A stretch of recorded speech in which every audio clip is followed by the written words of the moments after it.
Hello everyone, this is Angela here, and today I'm going to be talking about the narcissistic personality disorder. And today's topic is a question that many of us ask ourselves: do the narcissists really self-destruct inevitably?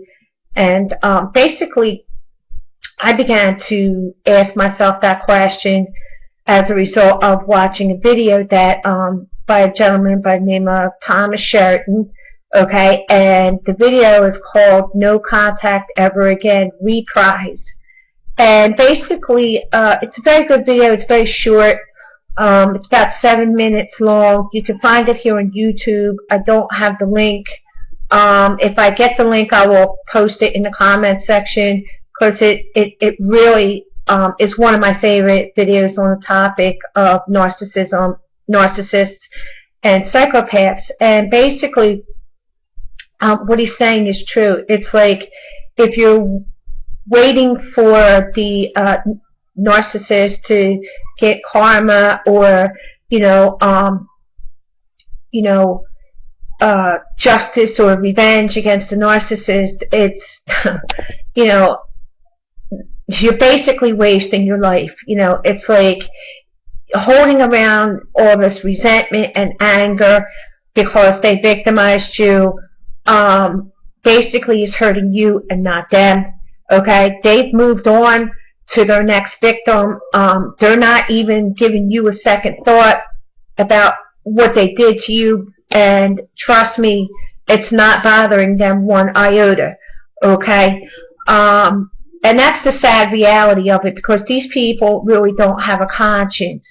So in this video, I really want to try to give out some encouragement to victims of narcissistic abuse by talking about briefly about how two narcissists in my life: my mother, who was a covert narcissist with the histrionic personality disorder, and my ex-boyfriend, who I broke up with in late August around my birthday, and we eventually parted ways in the middle of September. The second week in September, we had parted ways. And basically I fell victim to a somatic narcissist because, let me just say this, okay? Even though a person could have extensive knowledge about narcissistic personality disorder, and I said this before, no one is immune to encountering narcissists and being somewhat victimized by them, no matter, because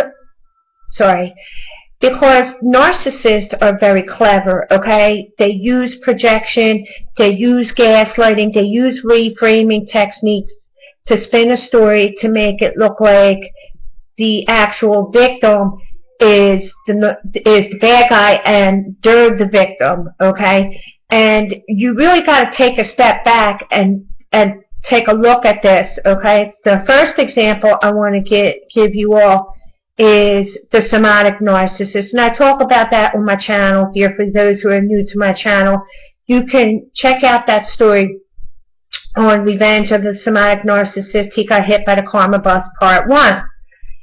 And basically what had happened was, like, he tried to claim himself as a victim of parental alienation, and the fact that that his ex-wife was the bad guy, that she lured him into this country and basically met a guy that had a lot of money and dumped him, and moved to far away to suburbia, and took the child and alienated him. And it did sound very believable. It sounded really believable the way he presented it. And I was like, well, that's really selfish and everything. But as time went on, the truth started to come out, and little by little, and there were signs, there were clues, okay, from the very beginning, but it just didn't all fit together until June. That's when I really started to see who the liar was. Now, I don't know, like, his ex-wife and all that stuff, what went on, because basically I really, to this day, don't know what the sources of trusted information is. So it could be two narcs. Who knows? To this day, I still don't know, and I don't care because that relationship is over. It's done. Okay, so I started to see the truth in June of 2015, and the truth was that his daughter was graduating from 8th grade, and this man had no interest whatsoever in calling the teacher or the school to find out about the graduation ceremony and make plans to attend and be there for his child. And I saw that was like the aha moment where I'm like, this is not making sense. You know what I mean? There was other clues as well, but that was the real aha moment for me. And I started to get even firmer with my boundaries in this past summer of June of 2015. I started to get even more firm with the boundaries where I wasn't, I didn't want to go anywhere with him. I started getting very distant from him, and I started seeing more and more the truth, okay?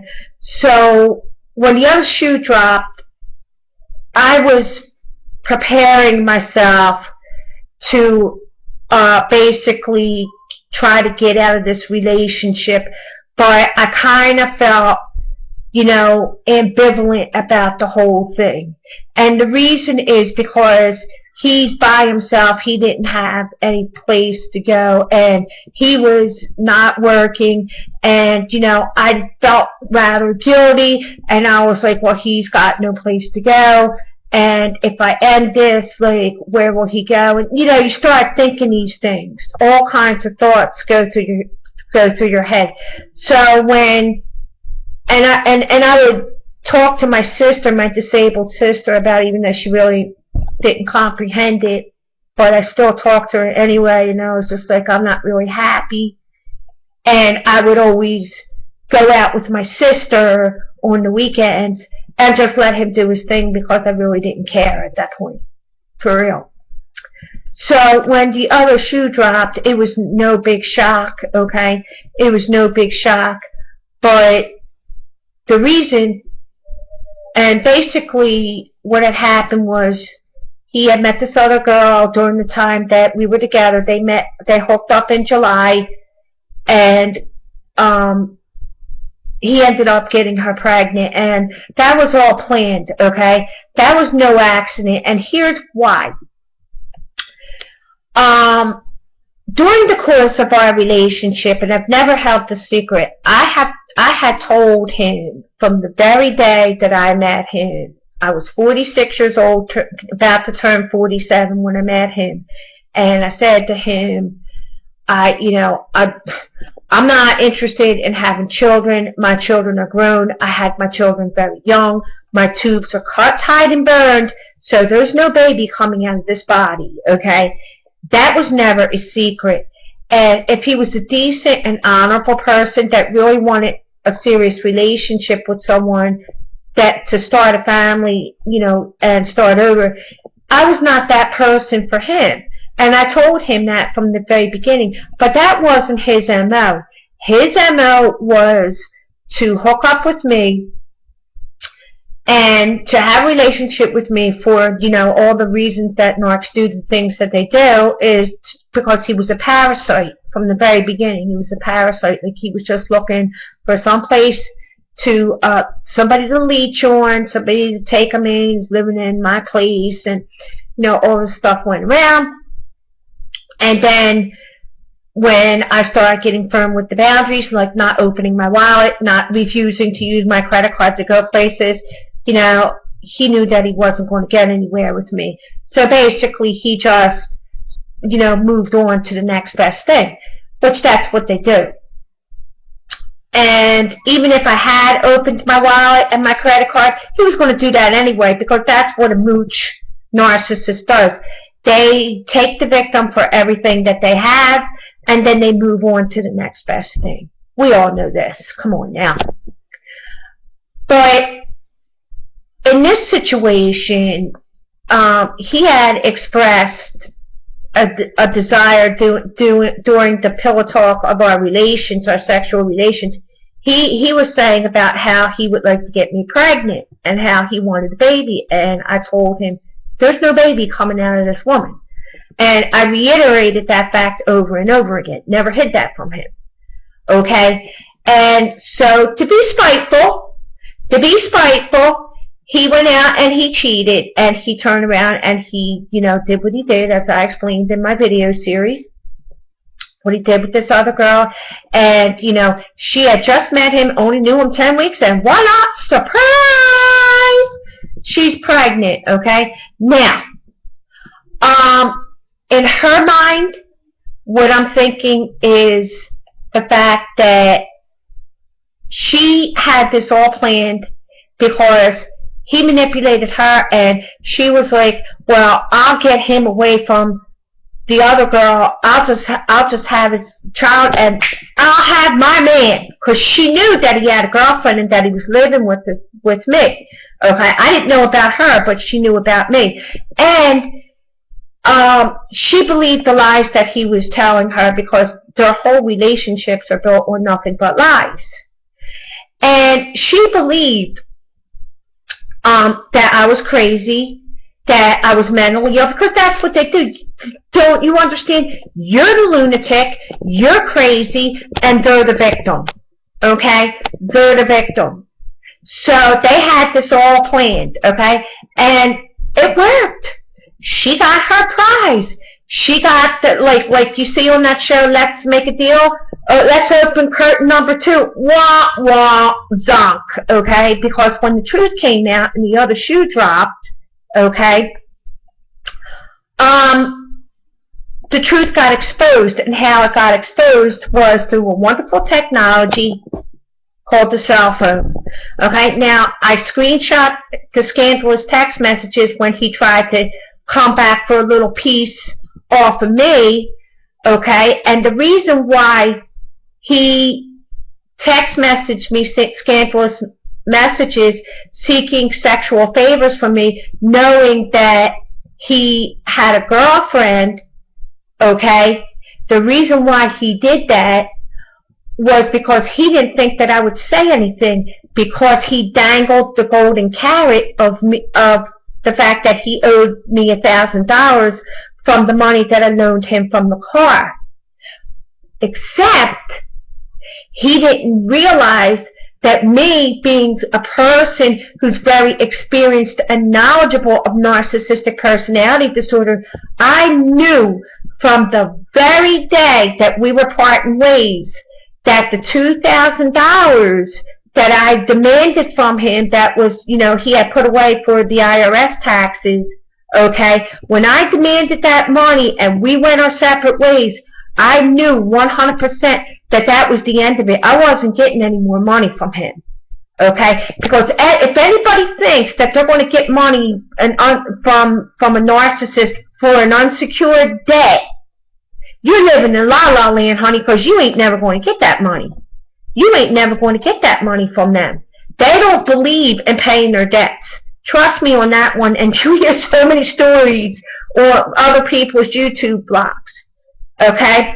But I let him believe that he had that power over me, and I set the trap for him by sending them real sexy text messages, like initially back in, early October. And then what had happened was he fell into the trap, and being the egotistical, narcissistic asshole that he was, he, even after I said, I have no interest in you, okay, I was just bullshitting you because I want to get my money back. And he's so narcissistic that he, came, thinking that it would be such an honor for me to pleasure him, by masturbating him. And it's just all the sickness. So all that evidence went on the cell phone, and I turned around and I screenshot it to the girlfriend, as I explained in my blog. Now, getting to the point of how the narcissist self-destructs, it is my prediction that this woman, even though I exposed the truth to her about his lies and how he was like cheating on her, he is so clever and manipulative that he used all the gaslighting, reframing, and, distorting facts and everything to project all this onto me so that she would take him back. And you know what? Even with the truth right in front of her, she took him back. And I'll tell you why. Okay? I'll tell you why.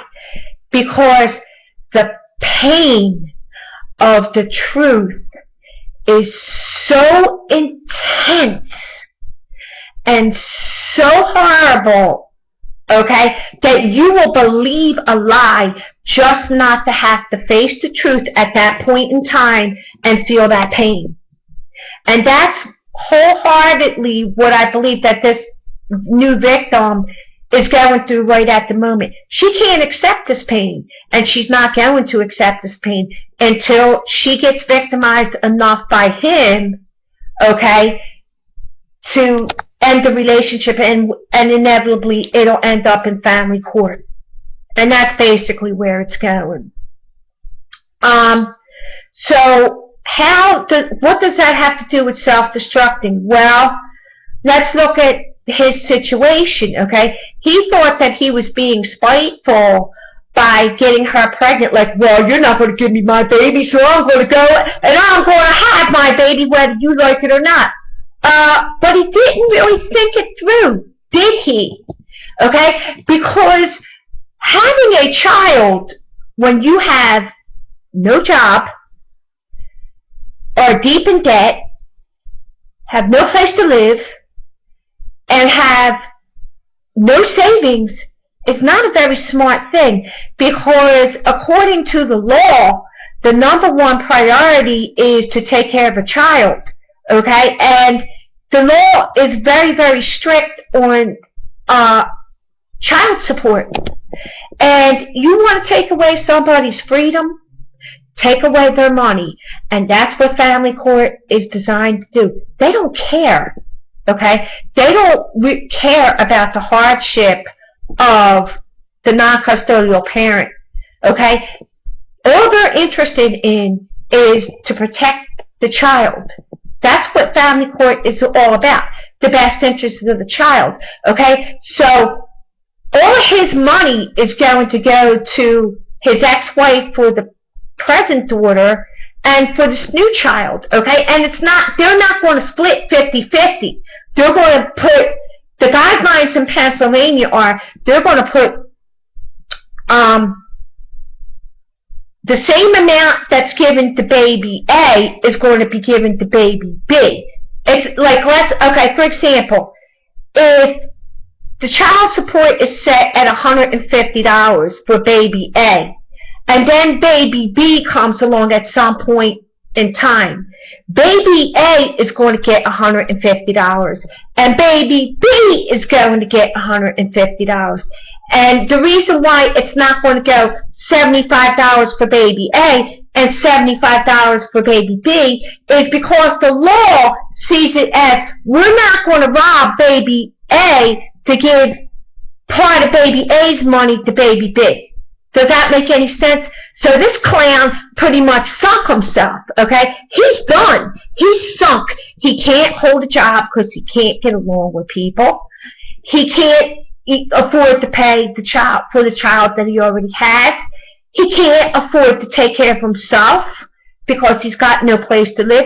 And he's basically surviving by being a parasite. And how long do you think that's going to last? How long do you think that's going to last? Even if she, puts up with his nonsense, he's not going to like being daddy to 2 other kids that are not his, plus one that's his own, as I pointed out in my last video. He has no money. If he gets a job, they're going to attach his wages. When tax time comes, the IRS is going to take it, or family court is going to take it. So he sold himself into slavery. He sold himself into slavery, and poof, that's how he self-destructed, okay? Because he can't keep it in his pants. And me, I walked away with $2,000, 2/3 of my money back, no baby to have to worry about, and bye-bye to the somatic narcissist. Okay, so that's one person who self-destructed. Stay tuned for part 2, and I'm going to talk about my mom and how she self-destructed. Take care, everybody.